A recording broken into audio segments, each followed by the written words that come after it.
The circular tube with cross-section shown is subjected to an axial force P and bending moment M, both directed as shown.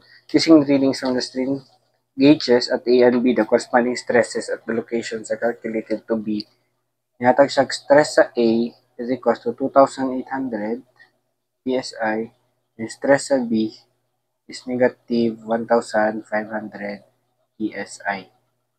So, calculate P and M. So, two equations to announce rin siya. So, ang stress nimo sa B, no, stress sa A. Stress nimo sa A is ang stress due to force P plus ang imong flexure stress due to M.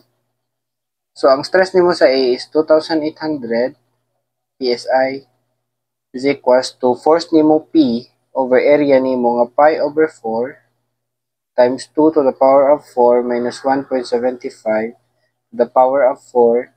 Then, ang moment niya, kung about sa A is negative, positive. Positive siya kahit tensile man siya. Dira man ang imong A. So, plusan nimo siya moment times C. C nimo is 1, katunga sa 2, over I nimo nga pi over 32, IMC over I, pi over 64. Pi over 64 times 2 to the power of 4 minus 1.75 to the power of 4.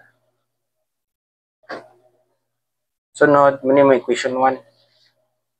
Equation 1. Equation 2 nimo is negative 1,500 is equals to force P over area minus 1.75 to the power of 4 plus MC over I. Same na, pero negative na nimong moment. Minus na ni siya. Minus M times 1 over pi over 64 times 2 to the power of 4 minus 1.75 to the power of 4, equation 2. So, na kay P, kay M. Yok, ang given.